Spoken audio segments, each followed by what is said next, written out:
cima, falar da história da seca, da questão política, dos entraves ao longo da história para se fazer para se implantar o canal. A gente sabe que ele é planejado já ou pensado desde o século XIX, para falar dos desvios do traçado do canal para beneficiar determinados proprietários.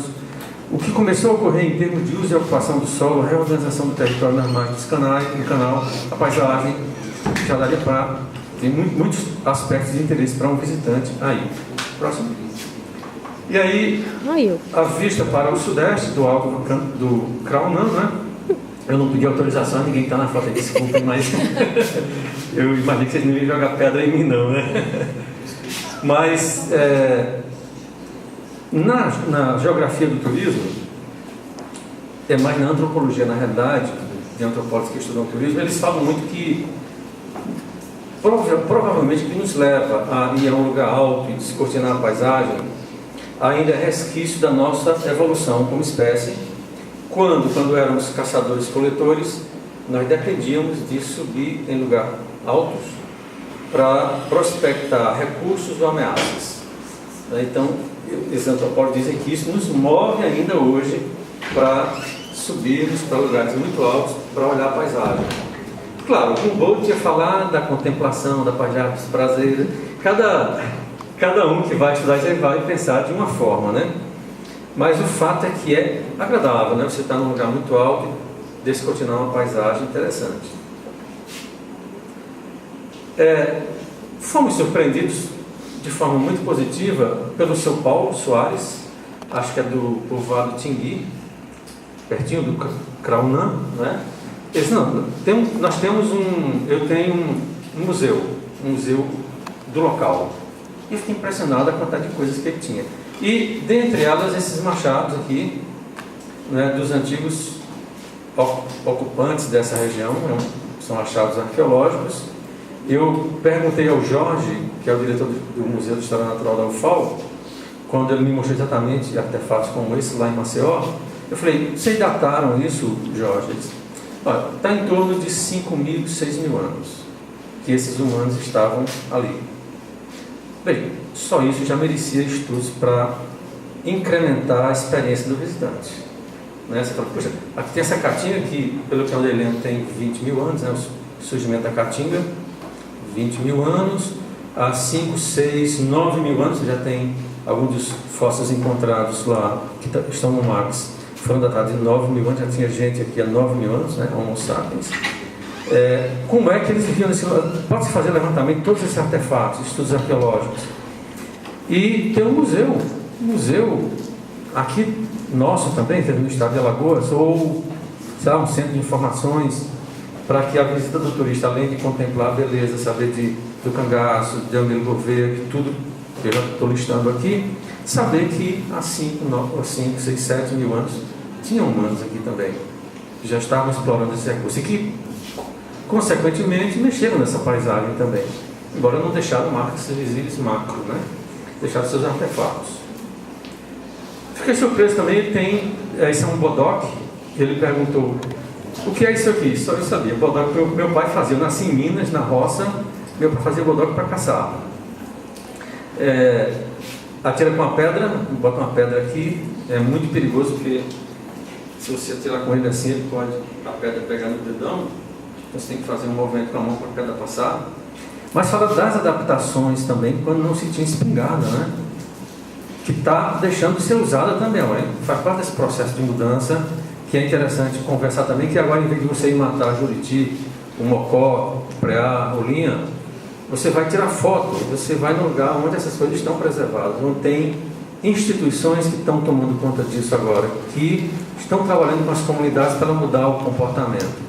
É um processo de mudança que muda a relação das comunidades com a sua base de recursos, com o seu território. E é interessante, faz parte da nossa educação, né? Nosso desenvolvimento cultural, conhecer essas coisas que estão acontecendo. Mas ele não é só dono do museu, não. Ele é um poeta, ele é cientista político. Porque, vejam só, está lá, o bem-estar individual só é possível na harmonia coletiva. E, às vezes, um indivíduo numa comunidade pequena, com um pensamento desse tipo, às vezes, consegue evitar alguns tipos de conflito dentro das comunidades, né? E eu coloquei ali poeta também, isso aí tem a ver com ciência política, né? Mas lá tem... Ele tem um livro publicado com as fotos de... como é que é o nome? Coisas que ele esculpiu. Esculturas, e a escultura numa página, o poema na outra página. Eu achei de altíssima qualidade gráfica, fotos de alta qualidade, né? Está lá no museu dele, aí, Sítio Povoado Tingui. Que aí tem uma série de outras coisas lá da história das últimas décadas da população que vivia ali, né? Que está mudando agora, e é importante ver isso. Eu fiquei impressionado com ele e com a lucidez. Ele tem uns quase 80 anos. Próximo. Bem, então, indo mais para o foco, né, assim, turismo como alternativa de desenvolvimento, que eu coloquei lá no início, exige poder público. Não tem como. Se for alternativa, você diz que é uma alternativa de desenvolvimento, tem que ter poder público, tem que ter política pública. Não que a política pública vá fazer tudo. Claro que não. A política pública, inclusive, quem estuda política pública, pode surgir com a iniciativa privada. A política não é só do governo, a política pública. Mesmo questão pública, pode surgir com a iniciativa privada. Pode surgir com organizações não governamentais. Podem surgir com uma comunidade em um determinado local, que depois, de uma forma ou de outra, recebe uma chancela do Estado. E começa a fazer parte, de forma mais integrada, das políticas que têm incidência sobre aquele território.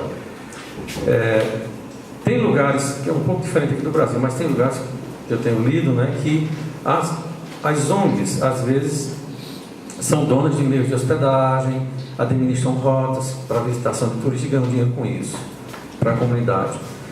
Aí tem, eu vou mostrar no modelo seguinte agora, terminando, gente, que muitas vezes, quando o turismo chega no lugar, as pessoas começam a ofertar serviços informais nos primeiros momentos do desenvolvimento turístico do lugar. A iniciativa privada, com o passar do tempo, começa a chegar com mais aporte financeiro e maiores investimentos.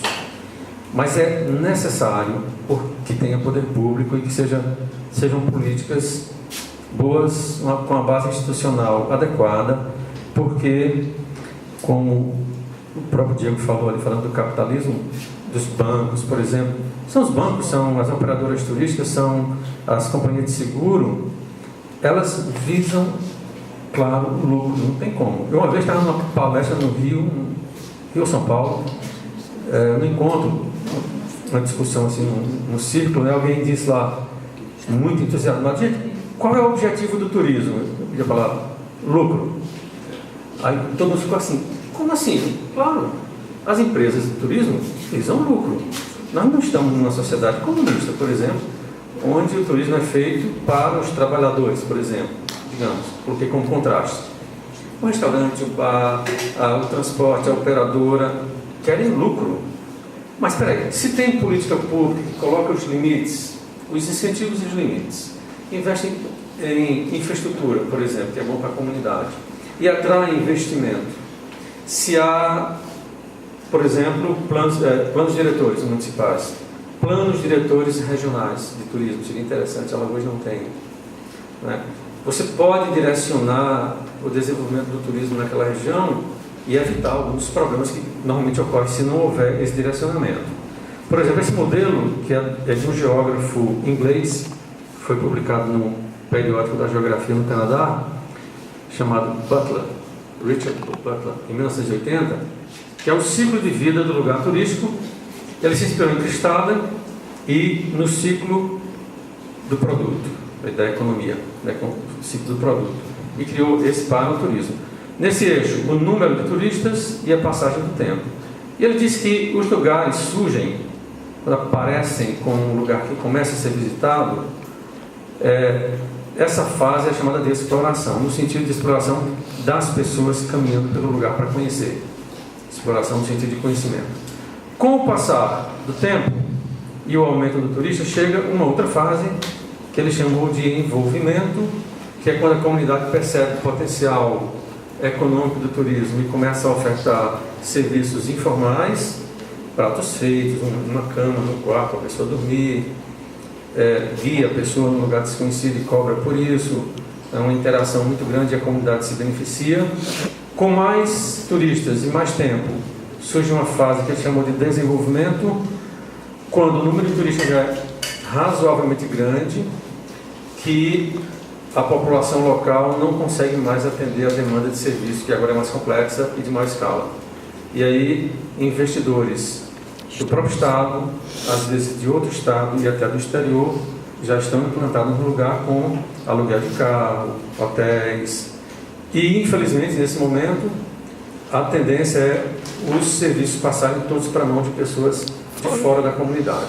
E a comunidade pode ser marginalizada, e normalmente se não forem tomadas medidas para evitar ou minimizar isso. Chega um momento de consolidação, quando a curva de crescimento do turismo começa a esmaecer. Chega um momento de estagnação, que pode levar ao declínio, rejuvenescimento, estabilização. Maceió, por exemplo, passou por isso, por uma estagnação e declínio violento no final da década de 80, aliás, no começo da década de 90. Até o final da década de 80, Maceió era o segundo lugar mais visitado no Nordeste. Só perdia para Fortaleza e Salvador, não lembro agora. 3 anos depois caiu para 7º lugar, porque o governo descuidou do meio ambiente, os turistas começaram a ter uma experiência que eu falei, negativa, começaram a falar nos lugares de onde eles vieram, e Maceió despencou violentamente. Hoje Maceió é ou o 3º ou 4º lugar, dependendo do critério utilizado para avaliar a visitação em Maceió. Se for ocupação no hotel é uma coisa, se for chegada no aeroporto é outra, mas está entre os mais visitados. E vejam só, como foi que Maceió recuperou isso? Iniciativa da iniciativa privada. Isso nesse mestrando que eu orientei, o Marcos, né, ele descobriu isso.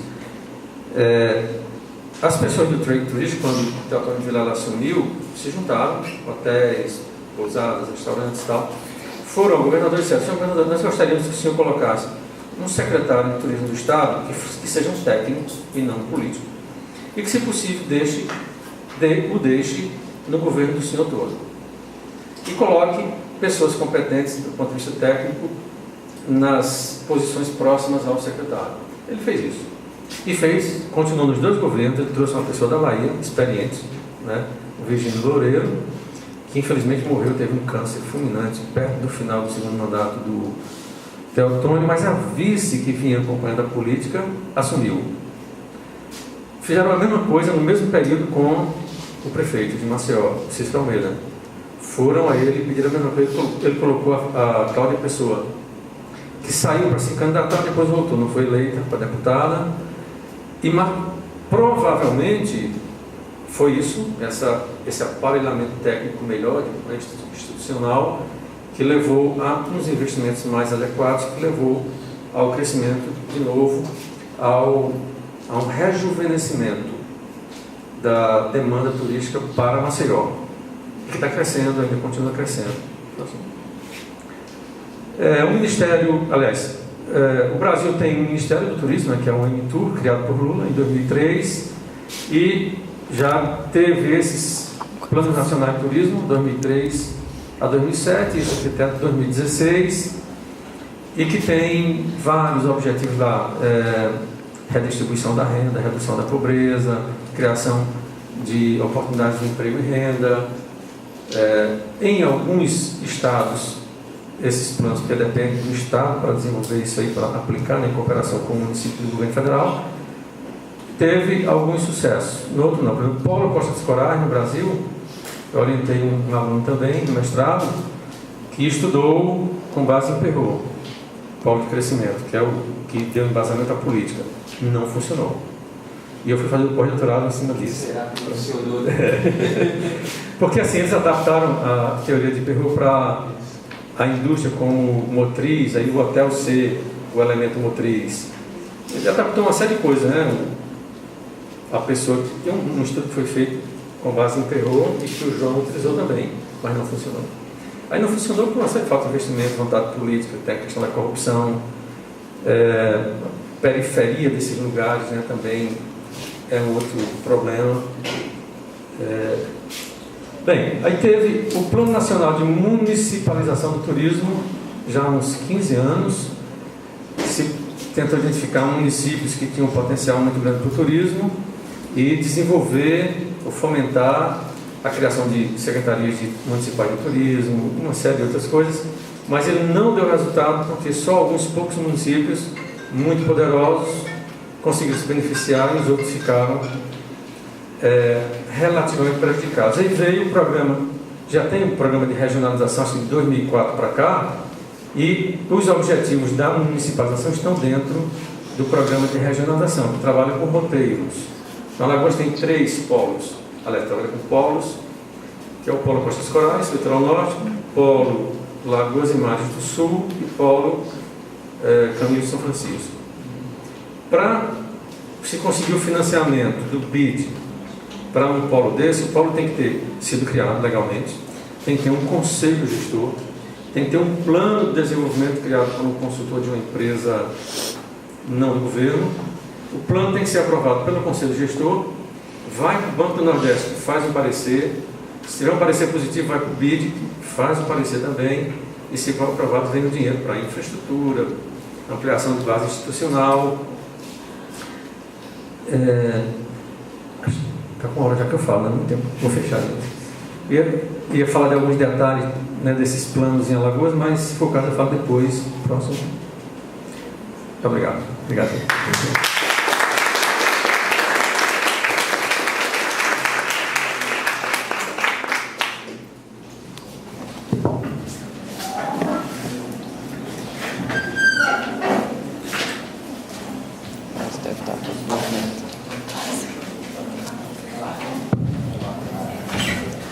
Então, mais uma vez, também agradeço ao professor Lindenberg pela contribuição nos oferecida agora. E eu gostaria de fazer um comentário, professor. Na sua fala, eu estava lembrando de um caso. Eu tive a oportunidade agora de fazer algumas reflexões acerca do turismo.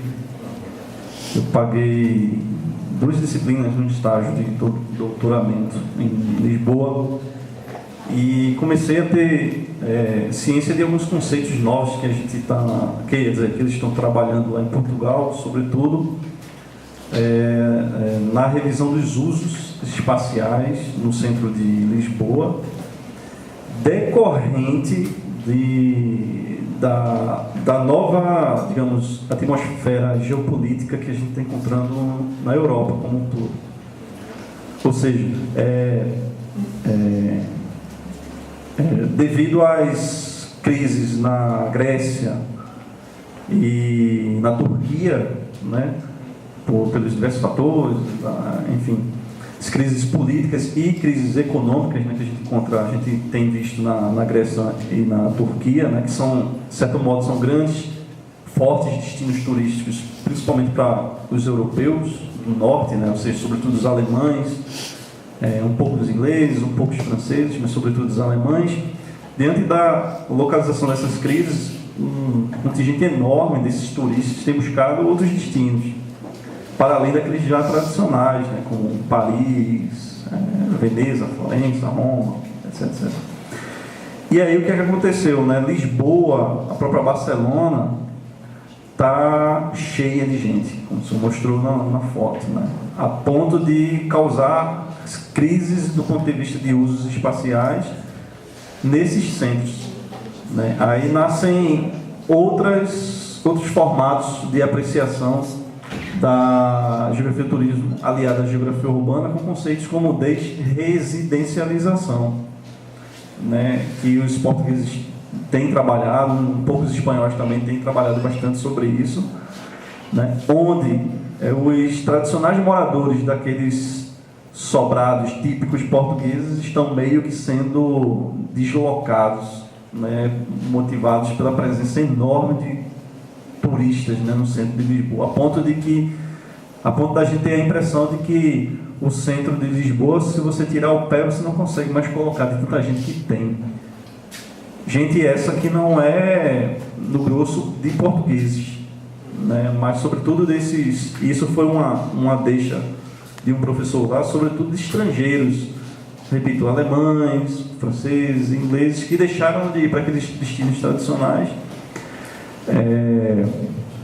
e agora estão se direcionando para outros destinos, claro, ainda permanecendo no Mediterrâneo, mas outros destinos como cidades ditas na interpretação turística total na Europa, alternativas, né? E fazendo com que os slogans de Lisboa está na moda, Madrid está na moda, começam a fazer parte, inclusive, da oferta turística nas agências brasileiras, né?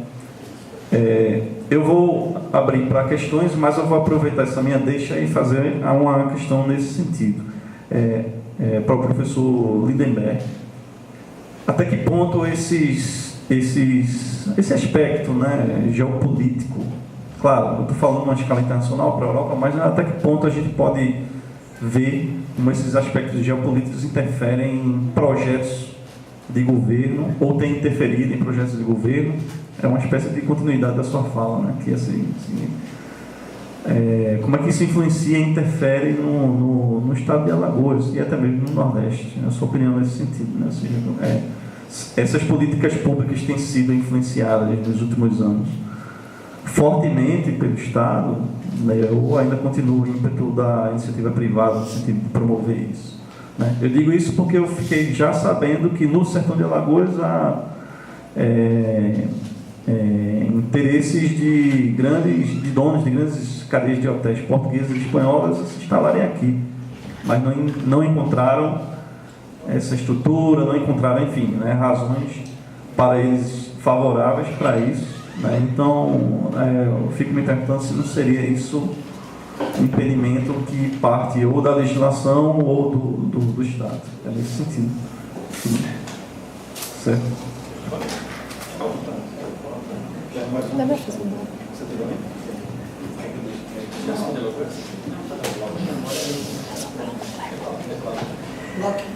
O turismo é muito complicado mesmo, é difícil. E tem um geógrafo francês, que eu não sei como pronunciar o nome dele, agora não vou pronunciar, que ele considera o turismo quase como um país invadindo outro país. Tanto pelos grandes fluxos de pessoas originárias de determinados países que vão para outros, mas também porque os grandes grupos econômicos associados ao turismo se associam a pessoas do país nos quais eles querem se implantar para criar condições que têm uma influência muito grande negativa na própria política local, estadual. Vou dar um exemplo que ocorreu em Alagoas. Uma empresa franco-canadense, né, que tem uma rede de resorts, pediu a alguém deles lá na França que ele desse uma olhada no litoral nordestino para ver se tinha algum lugar com características naturais que seria de interesse para o grupo. O cara já sabia quais seriam essas características. Ele foi, olhou, viu várias, uma delas em Alagoas, lá para Praia de Morros. Aí ele, na reunião, apresentou: tem esse lugar aqui no Brasil, então nós queremos que você vá lá agora visitar, para saber se é possível comprar terra por estrangeiros, pela legislação do país, né? Se é possível comprar terra, implantar o resort, ele disse lá, o levantamento jurídico todo, o cara veio, né? É assim. Eles vieram de novo, um grupo, e foram conversar com o governador. E eles pediram ao governador que baixasse um decreto proibindo o parcelamento do solo num raio, não lembro agora, acho que de 10 quilômetros da Praia dos Morros, porque eles iriam implantar um resort ali. E eles não queriam que a notícia da implantação do resort, que valorizaria a região, atraísse pessoas que construíssem loteamentos com lotes muito pequenos, que ia degradar a paisagem. Alguém me disse que isso foi feito, esse decreto. Eu nunca encontrei. Foi na época do meu doutorado, eu estava estudando na região na época do doutorado, não consegui encontrar, mas com certeza esses grandes grupos de resorts atuam nessa escala de influenciar as políticas do próprio país. No caso, o Meliá se implantou em Cuba. Quem me falou foi o Eurico, que era reitor, né? Esteve lá, me chamou. para falar das experiências. Eu fiquei surpreso com a quantidade de meliá que tinha lá. E depois eu fiquei sabendo de um geógrafo, acho que mexicano, no encontro que eu participei, que os Estados Unidos disseram, melhor, se vocês se implantarem em Cuba, vocês vão ter que sair dos Estados Unidos. E eles peitaram os Estados Unidos se implantarem em Cuba. Só que o governo de Cuba aceitou o Meliá se implantar lá e outros também, desde que 51% do investimento fosse cubano.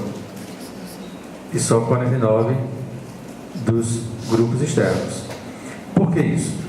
Porque quando o resort se implanta num lugar subdesenvolvido, até 90% do lucro é repatriado para o país de origem. E o governo local vai ter que arcar com eletrificação, saneamento, resíduos sólidos, tudo isso. E um resort não absorve muito de mão de obra local. E ainda tem isenção de impostos. E privatiza, o setor litoral privatiza, entre aspas, impede, cria ameaça para as pessoas usarem aquela praia. Eles têm gente em frente à praia, mulher de topless, por exemplo. Eles não querem que pessoas de lugar circulem por ali porque acham que pode ter problema. Então tem todos esses problemas, né? Em Cuba, eles pelo menos entenderam que Cuba deveria fazer 51% do investimento, porque em tese a metade dos lucros ficaria em Cuba também. Gerar emprego, né? Ia ter que recorrer a empréstimos. Mas tem lugares como esse lugar eu não conheço ainda, vou visitar um dia, que chama Prainha do Canto Verde, no Ceará, que a Luzia Neide, que é uma geógrafa da UES, falou para a gente numa palestra uma vez que um grupo chegou lá e cercou uma área e disse que a área era deles, que eles iam construir um resort e trazer desenvolvimento. E a população não. Foi a justiça, peitou e disse, nós não queremos resort aqui. Não queremos. Quando eles viram que tinha potencial para o turismo, eles decidiram, nós vamos ofertar o turismo que nós queremos, a oferta turística que nós queremos.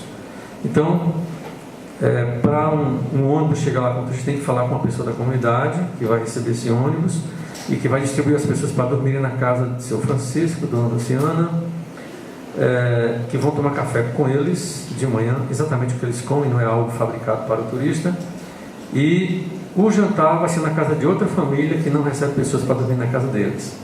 E que no final do ano eles se juntam todos e fazem o rateamento da mais equânime dos lucros. Esse é o turismo comunitário, chamado turismo comunitário. Eu assisti uma palestra do presidente do turismo comunitário do Ceará, num evento também. Então, tem isso, tem desde o controle que as pessoas estão tomando no lugar, melhorando a qualidade de vida, gerando ocupação, valorizando a sua cultura, até os resorts que se implantam em nível global, em vários lugares do planeta. Resort não é bom. Mas assim, no caso do estado de Alagoas, se o governo vai facilitar a chegada de resorts, eu não teria nada contra estabelecer um trecho de, digamos, 10 km no litoral sul, 10 km no litoral norte, e resort só pode ter ali. E diversificar a oferta no restante do litoral, para que se possam também atrair outros tipos de turistas, né? Por que isso? Porque o resort também coloca o estado no mapa turístico.